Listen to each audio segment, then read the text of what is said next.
Natalie did this super cute using some craft paper, made it very subtle with some snowflakes using a Tim Holtz winter stamp with some white stays on ink and one of the Copa Spica silver markers to give it a little glitter and bling. Just super cute. And you could use, so that's a stamping technique, you could use red ink or something that stands out more. That's just a little, like you said, a little subtle. This example that we have here is a stamping example. And you can see right here I have in gold craft paint the word joy. And I got that by using some of our custom crop Sizzix brass stencils, embossing folders. Cute. And we've got all kinds of really reasonable holiday stencils on our website. There's Noel, there's Peace, there's Happy Holidays. There are some really cute other those Christmas. are actually a really great They're price. very good buy right now, so check those out. And I just basically stamped on the roll before I wrapped my package. Good idea. And then wrapped my package after that. So that's another really great way you can make your own wrapping paper. Love that. And another one, if you are super creative, like Natalie over here, made this really cool scene on the top of a package using, of course, one of your Cricut cartridges. Super cute one, Winter Woodlands. Everything that you see here came from Winter Woodlands. And just use some glittery, like doodlebug paper for the snow. Added a cute little ribbon, and you've got a cute little scene. And then the last idea that we have for you is using on one of a smaller package some embossing folders. We've got a lot of great holiday embossing folders. This is just a script embossing folder, but you could wrap your package and then cut little like 4x4 or 3x3 squares and just adhere them to all the sides of your box if they're embossed. We also have some really great new Jenny Bolin coordinations paper, and it's a 12x12 sheet of embossed paper. So if you have a larger package, you could just use that for accessorizing, or you could probably use it for all sides of your package as well. Super cute. All right, so our package is wrapped, and now I'm going to show you how to make one of these bows. They look gorgeous. Well, this is another thanks. You like kind of took my words out of my mouth. Thanks.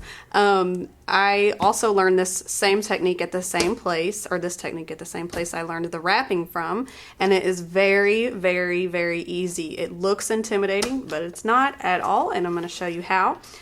First, I like to start out by wrapping my ribbon around the box, and keep in mind I already have this measured. I just simply took the whole roll and wrap it around the box. Just for time's sake. Exactly. So a lot of times you would think maybe you would want the where it meets the seam to be in the back, but actually you're going to be covering all that up with the bow, so you don't have to ever worry about that. And again, just continues with the seamless. You won't have any line showing at all. So I just wrap it around the back of the box, and this is where we bring out a stapler. Now, this used to be kind of complicated using like a home stapler, but now you got that large staples. Exactly. Now we have this little tiny attacher that really made my wrapping this year super easy. And you can find that at customcrops.com, our website. Exactly. You just want to start meat on one end and then come to the other side. You just want it to be as close to the box as you can, which is why this is so great, because you can get underneath and get really close to the box so that it fits really form-fitting around. Okay. And then for this one, I was just going to do a second one. You do the same thing. So it would be like this box, Miranda, where you've got, you're making this wide piece here and this wide piece here. So you're not doing the bow yet. No, ma'am. Okay. I'm just putting this around. Same thing, just wrap it around and then give it a little staple, and you don't ever see those, which is great, and it keeps it good and snug. Tape obviously isn't going to work, especially with these glitter ribbons. Right. And then I have all my pieces cut already for my bow. Basically, depending on how big of a bow you want, you want to have it kind of staggered. You want two longer pieces and then two a little bit smaller. It just depends on how many layers you want. For this one, I was going to kind of make an extravagant bow so you could see how easy it is to make them.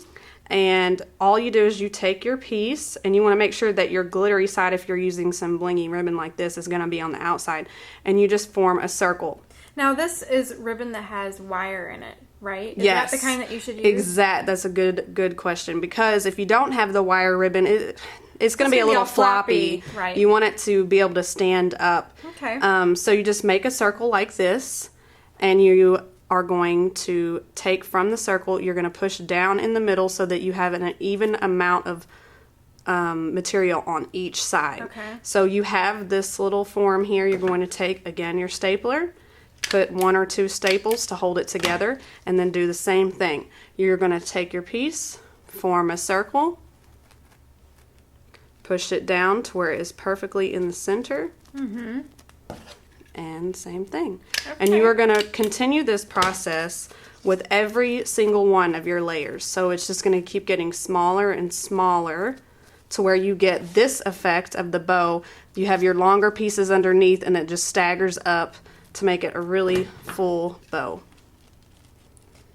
Now I think that you probably can do a similar technique with paper.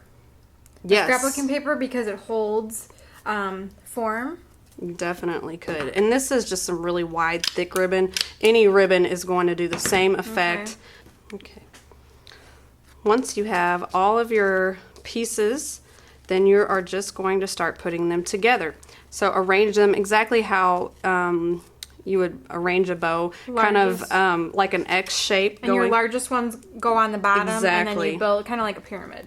And then you're just going to keep doing the same thing, making like kind of like little, not This way and that way. Every other, like every other one.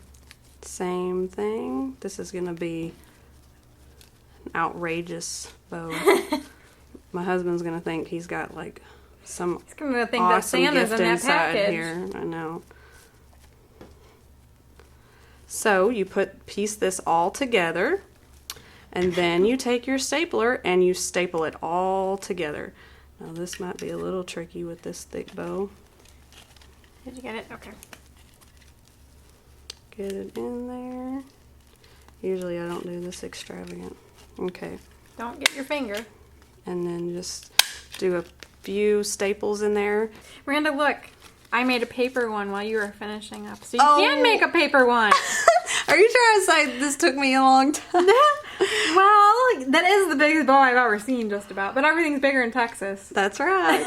Okay, so anyway, I'm done stapling. I have Okay. my bow all together so it won't be moving all around while I'm trying to get my centerpiece. You can see right here you have this little piece that wraps around and covers up all your little staples. And I kind of went a little overboard on this one, but anyways. You can hold it together. Exactly. So you just want to take a piece. You want to kind of give yourself a little length so that you can cut.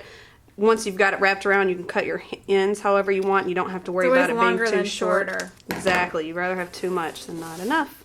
So what you do is you take your bow and you put it wherever you're going to want it. I usually put it in the center of my cross here. And this time I'm going to add a little tag.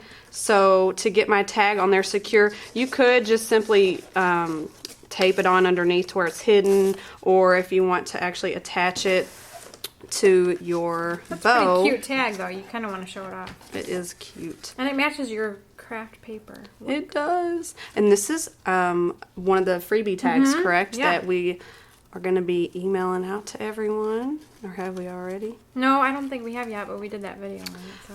But you're going to just put this on the ribbon before you wrap it around your bow. So you have it on there and it ain't going anywhere.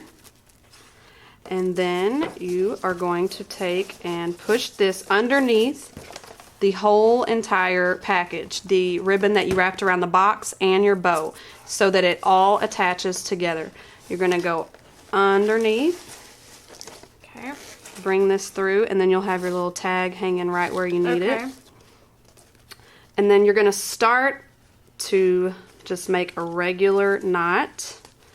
It's easier just to start it at the top. And then you are going to start to push all of this underneath. Grab. Oh my gosh. I know it seems complicated, but it's really not. I never knew that that's how you did it, though. And then you are going to bring your pieces that are going to be here out at the ends like this here. Okay. And then you just kind of work its way around to where you know the knot is going to be underneath. Okay.